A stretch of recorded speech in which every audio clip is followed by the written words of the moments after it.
Tapi maklum balas yang diterima daripada orang awam, khususnya mereka yang datang daripada negeri lain ataupun negara lain. Tentu perkara ini tidak akan diakui oleh pihak tertentu. Mungkin kerana mereka ada mata tak nampak, telinga tak dengar, hati tak rasa. Dan bukan sahaja daripada pihak tertentu yang ada muslihat yang jahat, termasuk daripada setengah-setengah pihak yang mengakui diri sebagai NGO. Tapi sebenarnya bukan bebas lah. Walau macam mana pun kita harus engage, berinteraksi dengan mereka.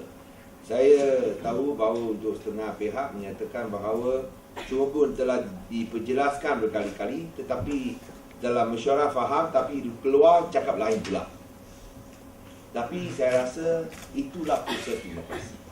Kita kena terima ada pihak yang sengaja nak cari pasal, tapi kita harus terus berinteraksi dan juga engage dengan pihak-pihak mereka. So tentang beberapa isu yang makin kita telah jelaskan, malah saya sendiri pun telah mengambil banyak masa untuk jelaskan, tapi ada semua pun dijelaskan masih tak mau faham. Saya rasa itu mungkin pendirian masing-masing. Kita tak boleh paksa mereka untuk mengambil pendirian sama seperti kita. Kalau seperti yang saya cakap tadi, mata tak nampak, telinga tak dengar, hati tak rasa. Tapi kita mesti terus engage dengan pihak mereka. Dan pada masa yang sama, yang penting ialah sekiranya kita rasa ini adalah untuk kepentingan rakyat, kita teruskan. Tapi dengan mengambil kira semua pandangan yang telah pun diutarakan. Tentu semasa kita menjalankan tugas, kita akan dituduh pelbagai-bagai dakwaan. Itu biasa. Asalkan kita, seperti yang saya sebut tadi, kita mesti menjalankan tugas dengan bersih dan dengan jujur dan ikhlas. Saya telah menekankan pada hari pertama kita menjadi kerajaan, bahawa kerajaan negeri tidak akan teragak-agak untuk mengambil tindakan ke atas mana-mana pihak yang terlibat dalam pengiringan ataupun tingkah laku yang tidak sihat dan tidak bersih. Kita tidak akan teragak-agak untuk mengambil tindakan. Tapi pada masa yang sama, bila kita ditomah, jangan bimbang, kerajaan negeri pun akan mempertahankan anda. Kerana kita tahu integriti adalah nyawa kita. Kalau ini kita difitnah, saya rasa kita mahu pastikan dia benar. Kalau itu fitnah, kerajaan negeri akan mempertahankan berhabis-habisan. Saya bercakap demikian supaya memberikan galakan kepada ahli-ahli majlis. Kerja bukan senang. Saya tahu. Yang kita dapat ganjaran pun bukan banyak. Betul tak? So banyak sekali, ramai sekali yang selalu minta ada tambah. Tapi kalau kita nak berkhidmat, saya rasa kita perlu tunjukkan keikhlasan dan kejujuran. Semua pun ganjaran tak berapa lumayan, tapi kita terus berkhidmat. Dan semua pun bila kita berkhidmat, ada berbagai tumpahan yang pun telah dilebarkan. Yang penting asalkan kita bersih, kita tak gentar, kita tak takut.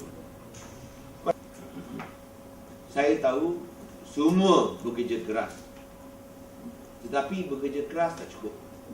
I think when we talk about working, you must not only work hard. That one is a given. You don't work hard, you don't have a right to be here. Tapi working hard is not enough. You must also work honestly. That is important. Work honestly. And thirdly, work smart. So work hard, work honestly, work smart. You work without any direction, that's not smart. In the end, you don't get the outcome and the result that you want. You must work hard, work honestly, that one no compromise. People, if know that you're working honestly, I think they will appreciate more. And of course, work smart, because you got only 24 hours in a day. You don't have 35. Make sure you work smartly to get the maximum impact.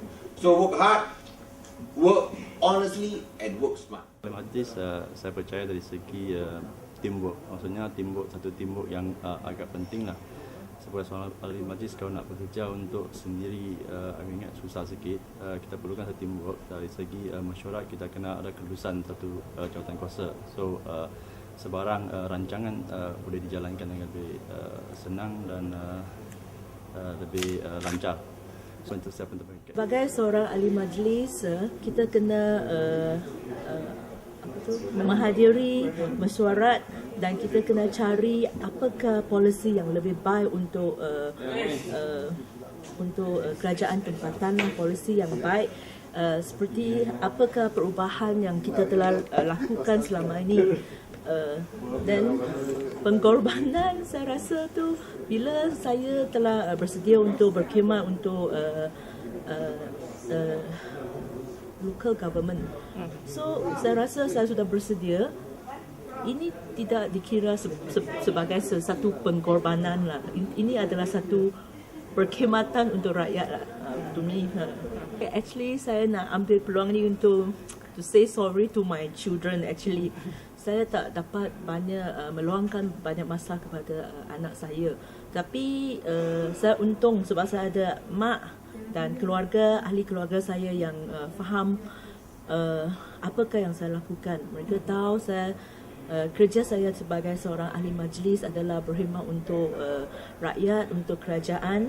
Jadi mereka, they have no say lah, no complain lah. Sometimes, yalah, kadang-kala kalau saya tidak dapat penuhi my janji untuk pergi holiday ke apa tu, maybe mereka ada kecewa sikit. Tapi saya rasa this is time management lah, macam mana kita aturkan masa kita. Jadi I will put all my effort on my job. Yang paling utara yang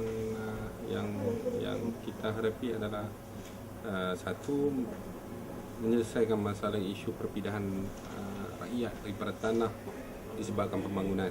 Contohnya di Pekan Teluk Kumbar yang kita berjaya selesaikan, di Pekan di semua ni di Dun Belfast, satu lagi di masalah di Kampung Perlis Kongsi 10 Sungai Ra kita dapat selesaikan.